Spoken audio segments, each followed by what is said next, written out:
Hi friends, అందరికీ నమస్కారం. హంసవేణి గారి యూట్యూబ్ ఛానల్కి వెల్కమ్ ఫ్రెండ్స్. వెల్కమ్. ఇంతవరకు ఎవరైనా నా ఛానల్ని సబ్స్క్రైబ్ చేసుకోకపోతే please subscribe my channel friends.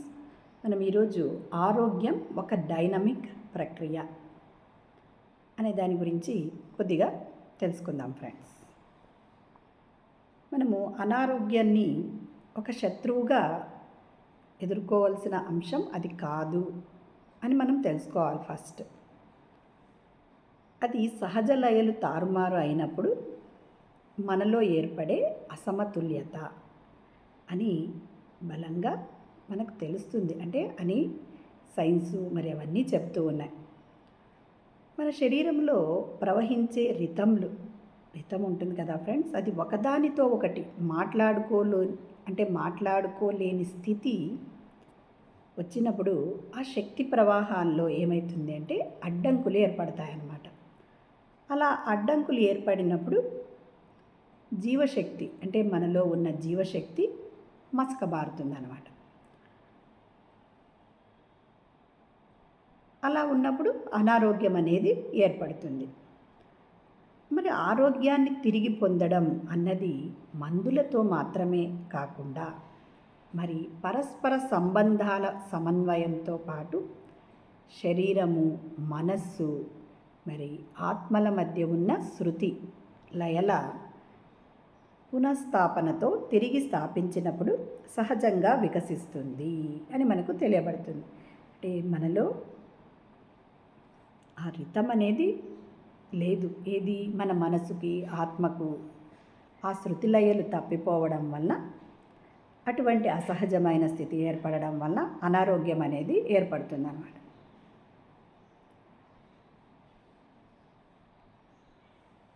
అలా వచ్చినప్పుడు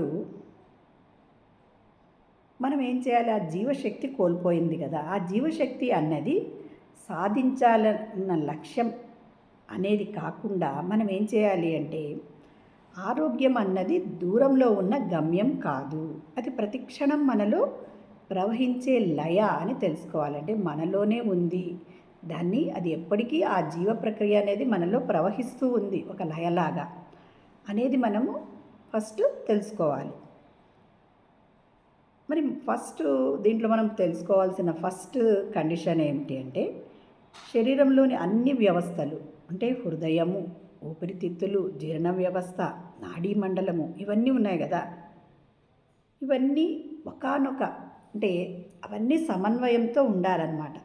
అలా లేకుండా అలా కచేరీ ఉన్నప్పుడు ఎలా అన్ని సంగీత వాయిద్యాలు ఉంటాయో అలా మనలో ఉన్న ఆ జీర్ణ వ్యవస్థ కానీ, హృదయం కానీ, మరి ఊపిరితిత్తులు కానీ అవన్నీ ఎప్పుడైతే అవి ఒక లయ లేనప్పుడు శృతి లయలతో కూడి ఉంటే అప్పుడు మనకు నిజమైన ఆరోగ్యం అనేది ఏర్పడుతుంది అన్నమాట. ఫస్ట్దేమి అవన్నీ సరి అయిన లయలో ఉండేటట్లు మనం చేసుకోవాలన్నమాట.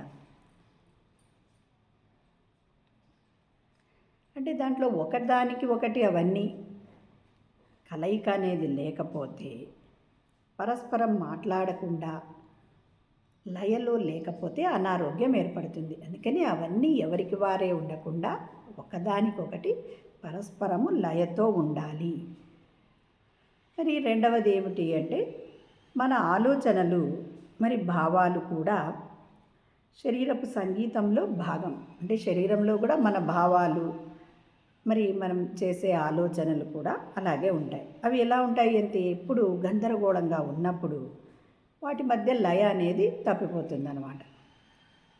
వాటి మధ్య ఎప్పుడైతే లయ తప్పిపోతుందో అప్పుడు ఏమవుతుంది? మరి ఆరోగ్యం అనేది తారుమారైపోతుందన్నమాట. మరి దానివల్ల ఏమవుతుంది? శరీరంలో నాడీ వ్యవస్థ దీర్ఘకాల ఒత్తిడి పెరిగిపోతుంది. నాడీ వ్యవస్థ పైన పెరిగిపోయి మనకు హెచ్చరిక ఏర్పడేటటువంటిగా ఏర్పడుతుంది అన్నమాట. అలా ఏర్పడడం వల్ల హార్మోన్లలో సమతుల్యత లేక దెబ్బతినేసి శరీరంలో రోగనిరోధక శక్తి తగ్గిపోతుంది. ఆ తగ్గడం వల్ల ఏమవుతుంది? మరి అనారోగ్యం అనేది వస్తుందన్నమాట. మరి మనం నిరంతర ధ్యానంతో భద్రత మరి విశ్రాంతి అనుభూతి చెందడంతో మన నాడీ వ్యవస్థ మరి ఏమవుతుంది? మరి చక్కగా అది మరి స్వస్థత దిశగా వెళ్ళిపోతుంది అన్నమాట. నువ్వు సురక్షితంగా ఉన్నావు అన్న సంకేతం కూడా అంటే మనలో నుంచి ఆ స్వస్థత ప్రక్రియలు తిరిగి మనకు ప్రారంభమవుతాయన్నమాట. ఆ మూడవ కండిషన్ ఏమిటి అంటే భావోద్వేగాలు. ఇవి కూడా మనలో ఉన్న జీవశక్తిని ప్రభావితం చేస్తాయి. అణచివేసిన భావాలు శక్తి రూపంలో నిలిచిపోతాయి కనుక దుఃఖము, కోపము, భయము వంటి భావాలను గుర్తించకుండా, అనుభవించకుండా వదిలేస్తే, అంటే చాలామంది దుఃఖం రాని, కోపం రాని, భయం కానీ వాటిని బయటికి చూపించకుండా అలాగే వాళ్ళలో అణగదొక్కేసుకుంటారనమాట. అప్పుడు మనలో అసమతుల్యత అనేది ఏర్పడుతుందన్నమాట. అందుకని భావాలను ఏం చేయాలి అంటే చక్కగా వాటిని గమనించడం నేర్చుకోవాలి. అప్పుడు వాటి నుంచి మనము బయటపడతామన్నమాట. ఈ నాలుగవ కండిషన్ ఏమిటి అంటే శరీరము పరస్పర సంబంధాల ద్వారా స్వస్థత పొందుతుందన్నమాట. మరి మనం ఒంటరి వాళ్ళం కాదు అనేదాన్ని కూడా ఫస్ట్ గుర్తు చేసుకోవాలి. మనతో సంబంధం కాకుండా ఇతరులతో ఉన్న అనుబంధము, అలాగే ప్రకృతితో ఉన్న స్నేహము, అవన్నీ ఏం చేస్తాయంటే శరీరాన్ని చక్కగా ఆరోగ్యంగా ఉండేటట్లు చేస్తాయన్నమాట.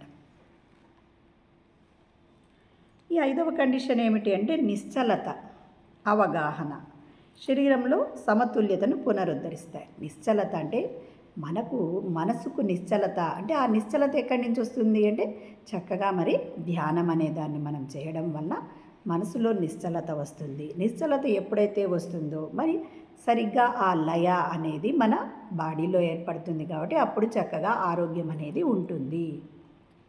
అంటే అలాగే అంటే ఆ నిశ్చలతను కోసం మైండ్ఫుల్నెస్ వంటి ధ్యాన సాధనలు చేయాలి. నిరంతర ఆలోచనలు చేయకుండా నిశ్శబ్ద క్షణాలు అవి మన శరీరానికి శక్తినిస్తాయన్నమాట. అలా నిశ్శబ్దంలోనే శరీరము తనని తాను సరిచేసుకుంటుంది. మరి ఇంకొక కండిషన్ సిక్స్త్ది చలనం. ఈ చలనం అన్నది శ్వాసశక్తిని నియంత్రిస్తుంది కనుక మృదువైన అవగాహనతో కూడిన కదలికలు శ్వాస ప్రక్రియలను, రక్త ప్రసరణను, జీర్ణ ప్రక్రియను మరి నాడీ వ్యవస్థ యొక్క ఆరోగ్యాన్ని మెరుగుపరుస్తుంది. అంటే శ్వాసశక్తి మనం శ్వాస ద్వారా తీసుకోవడం వల్ల ఏమైంది, మన నాడీ మండలము, జీర్ణక్రియ, రక్త ప్రసరణ అవన్నీ కూడా చక్కగా ఉండి మన ఆరోగ్యము మెరుగుపడుతుంది అన్నమాట.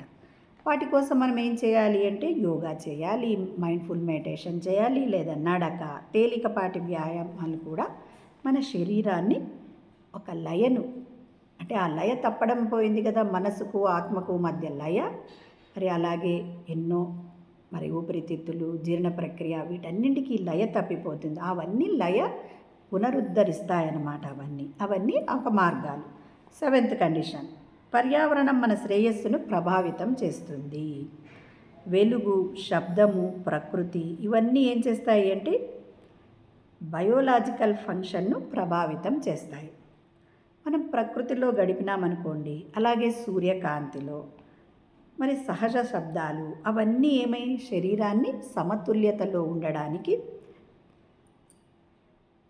అంటే శరీరము సమతుల్యతతో ఉండడానికి అవన్నీ తోడ్పడతాయి. ఏది ప్రకృతిలో కానీ సూర్య శక్తి కానీ అవన్నీ తీసుకోవడం వల్ల మన శరీరము లయబద్ధంగా తయారవుతుందన్నమాట. ఎనిమిదవ కండిషన్ ఏమిటి అంటే వశ్యత నుంచే ప్రతిఘటన శక్తి వస్తుంది. ఆరోగ్యకరమైన మార్పులకు తేలికగా అలవాటు పడుతుంది. కఠినత్వం అన్నది అస్వస్థతకు దారితీస్తే వశ్యత అన్నది జీవశక్తికి మూలం నిలుస్తుంది. నైన్త్ కండిషన్ సహజ జీవశక్తితో కూడిన శరీర స్థితిలో కర్మ ఫలితాల అడ్డంకులు తొలగిపోతాయి. అంటే జీవశక్తి సరిగా అయితే మన కర్మ ఫలితాలు అంటే మనము ధ్యానం చేయడం వలన శ్వాస ప్రక్రియ సరిగా జరిగి మనలో నిశ్చలత్వం ఏర్పడి మన ఆలోచనలు సైలెంట్గా అయిపోవడం వల్ల ఏమవుతుంది, కర్మ సిద్ధాంతం అంటే కర్మ వల్ల మనకు ఎన్నో కర్మను అనుభవిస్తూ ఉంటాం కదా, వాటిని కూడా మనము ఆ అడ్డంకులను కూడా పక్కకు తొలగిపోతాయన్నమాట. శరీరం ఏమవుతుంది సహజంగానే సమతుల్యత వైపు వెళ్తుందన్నమాట. అందుకే మనం ఏం చేయాలి? శరీరంతో సహకరించాలి, దానితో పోరాడకూడదు. ఆరోగ్యం అన్నది ఒకసారి సాధించి ముగించే విషయం కాదని, మరి చికిత్స కాదని, ఒక స్థిర స్థితి కాదని, అది లోపల జరిగే డైనమిక్ ప్రక్రియ అని తెలుసుకోవాలి. అంటే ఒకసారి ఆరోగ్యాన్ని సంపాదించి వదిలివేయడము అని కాదు, అది లోపల మనలో జరిగే ఒక డైనమిక్ ప్రక్రియ. ప్రతిరోజు మన శరీరం మనతో మాట్లాడే విషయాలను మనం వినడం నేర్చుకోవాలి. మన శరీరం ఎన్నో చెప్తూ ఉంటుంది. మనం ఒక పదార్థం తింటూ ఉంటాం, అది నీకు పడదు, వద్దు అని లోపల నుంచి ఇండికేషన్ ఇస్తుంది. మనం ఫుడ్ తింటూ ఉంటే కూడా నీ కడుపు నిండింది చాలు అని చెప్తుంది. అంటే ప్రతిదీ శరీరము మనకు ఇండికేషన్స్ ఇస్తూ ఉంటుంది. అందుకనే ఆ శరీరంతో మాట్లాడేదాన్ని మనం వినాలన్నమాట. ఎప్పుడైతే ఆ సమతుల్యత శరీరంతో మరి మనస్సుతో ఏం జరుగుతూ ఉంది అని నిశితంగా మనం గమనించాలి. ఇలా గమనించడమే స్వస్థతకు ప్రారంభం. అంటే మన మనసులో ఏం జరుగుతూ ఉంది, మన శరీరంలో ఏం జరుగుతూ ఉంది అనే దాన్ని మనం గమనిస్తూ పోతే అదే స్వస్థతకు ప్రారంభం. అంటే మన శరీరం ఇండికేషన్ ఇస్తూ ఉన్నా మనం ఏం చేస్తున్నాము, ఎప్పుడు దాన్ని పట్టించుకోవటం లేదు ఫ్రెండ్స్. అందుకే మనం చేయవలసిందల్లా ఏం చేయాలి, ఎప్పుడూ శరీరంతో అనుసంధానంలో ఉండడం, శరీరం చెప్పేది వినాలి. మనలో ఉన్న జీవశక్తి ప్రవాహానికి ఎప్పుడూ అడ్డుగా మనము నిలబడకూడదన్నమాట. ఇది మనం చేయవలసింది. అప్పుడు మనలో ఉన్న ఆ లయ, ఆ ఆత్మకు ఆ మనసుకు ఉన్న లయ అనేది ఏర్పడుతుంది. మరి అలాగే మనలో ఉన్న ఊపిరితిత్తులు, మన నాడీ మండలము అవన్నీ ఒకటే లయలో ఉంటాయి అని చెబుతూ ఉన్నారు ఫ్రెండ్స్. మరి అలాగే ఫ్రెండ్స్, చక్కగా మరి ధ్యానం ఎలా చేయాలి అంటే, మరి సుఖస్థిరాసనంలో కూర్చోండి. పైన కూర్చునే వాళ్ళైతే కాళ్ళు రెండు క్రాస్ చేసుకోండి, వేళ్ళలో వేళ్ళు పెట్టుకోండి, కళ్ళు రెండు సుతారంగా మూసుకోండి. మన సహజమైన శ్వాసను గమనించడమే ధ్యానం ఫ్రెండ్స్. ఎప్పుడైతే నిశ్శబ్ద స్థితి ఏర్పడుతుందో అదే ఆత్మస్థితి, అదే ధ్యాన స్థితి. Thank you friends.